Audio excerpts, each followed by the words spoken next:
Well, hey folks, it's John with Ozarks Back Roads with you today. We're out in the woods. We're out in Shannon County, Missouri.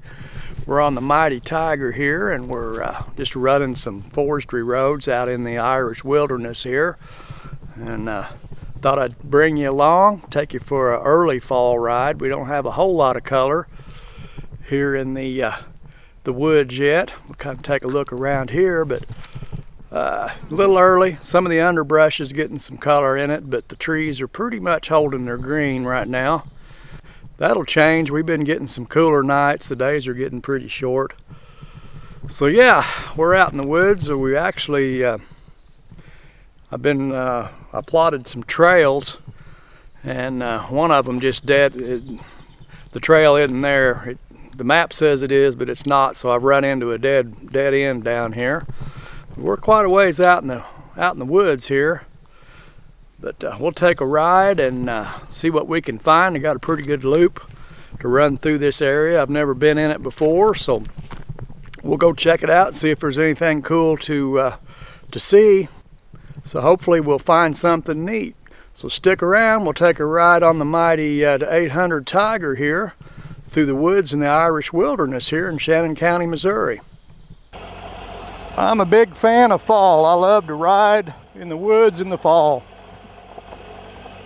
It's about the best time in the Ozarks. The weather's the best, and the creeks and rivers are usually real low. We don't get a lot of rain in late summer and early fall.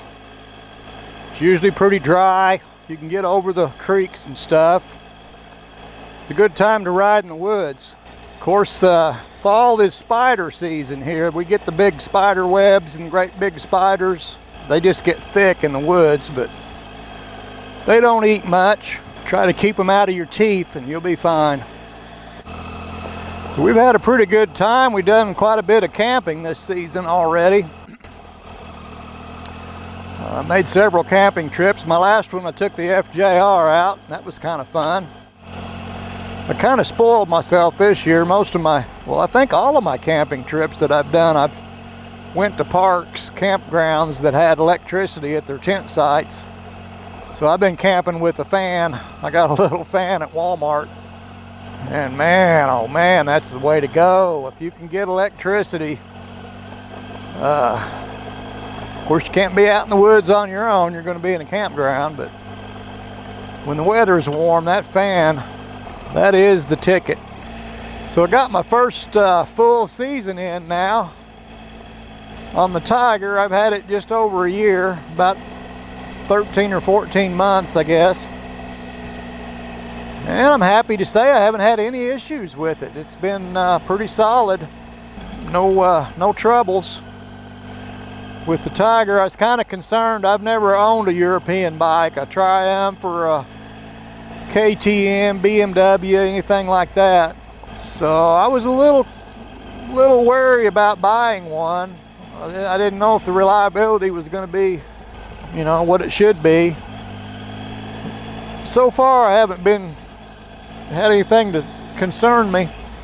I went to do maintenance on it here. I guess it was the first of the season maybe. And I did, or maybe the middle of the season, changed the spark plugs and the air filter on it, and I was wanting to check the throttle body sync just to look at it and see how they were, if they were synced up pretty close. And that was when I discovered that you cannot hook up vacuum gauges to the throttle bodies on this. There's no ports to hook onto. There just no ports there. Did a little research and I found out you've got to use the computer.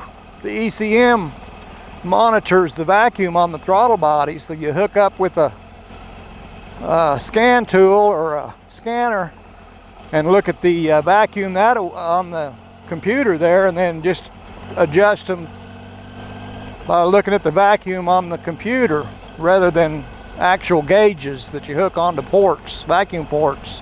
I finally found some software for the Triumph that works. People say it works good. It's been around a long time. And I got a little Bluetooth, OBD2 Bluetooth connector to plug into the bike. And it connects to the whatever you're running the software on my phone is what I've got it on.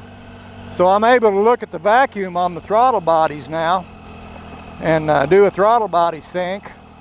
So I'll have a video coming up on that, probably the next video, I imagine. And we'll run through the software and do a sync on the throttle bodies. So if anybody's interested in that, that'll be coming up. Went to take a break where I started the video where the road ended down there in the woods. Well, it was nice and cool. Got off and took my jacket off and immediately got attacked by 100 mosquitoes. It was just a massacre.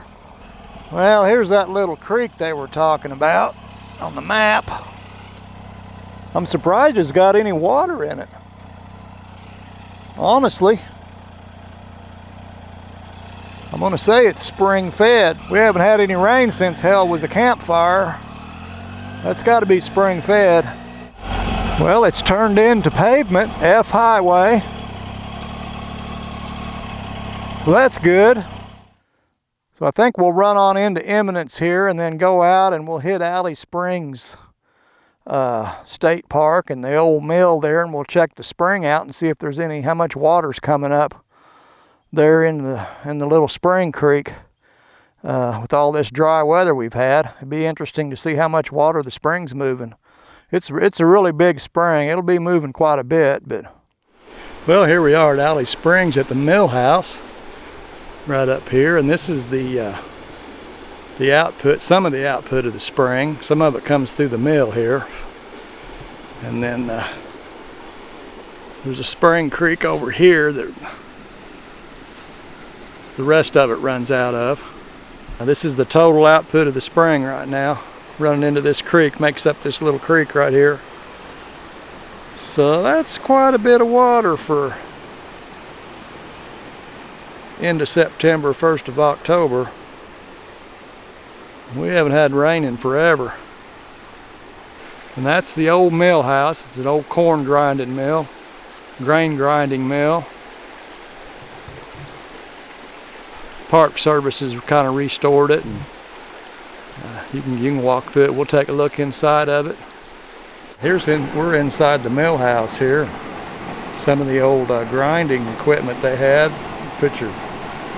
Feed the grain down into this stuff. Belt-driven machines, powered by the stream out here, or the spring. It's pretty cool.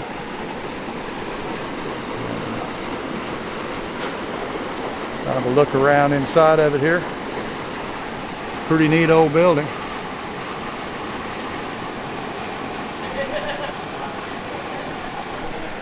Then outside,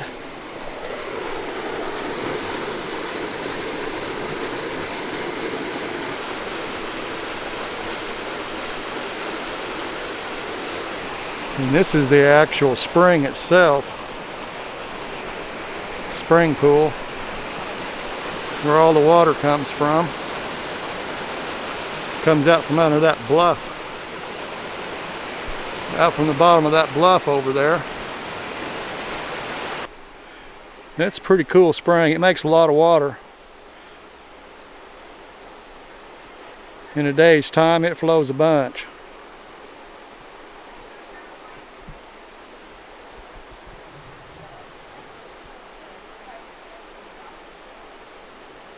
Here's a local schoolhouse.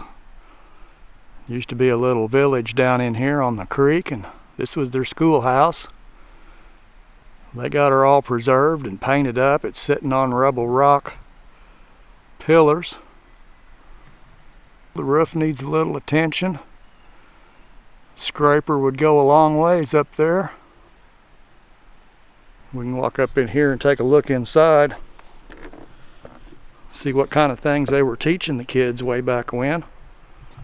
Oh, this is pretty cool. Got them old desks with the old school desk.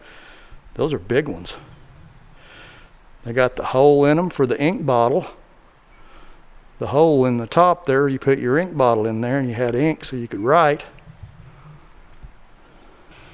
The information is up on the board there. Was built in May 15th, 1897. And then they moved it to this location in 1971. And the building was used from 1896 to 1957. Here's an old furnace right here.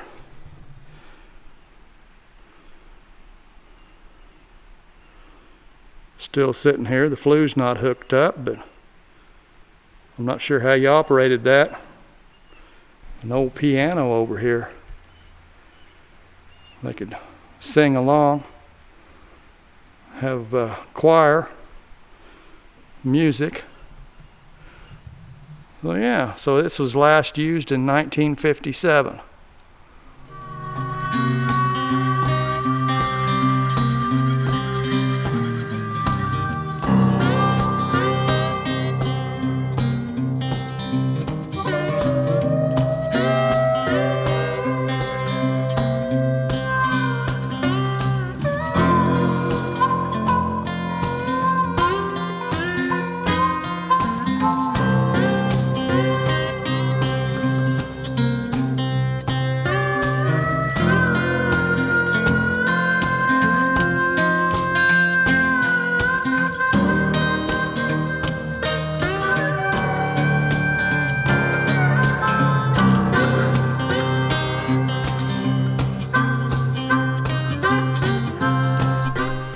Folks, I appreciate y'all hanging out with me on this beautiful fall day here in Shannon County in the Ozarks.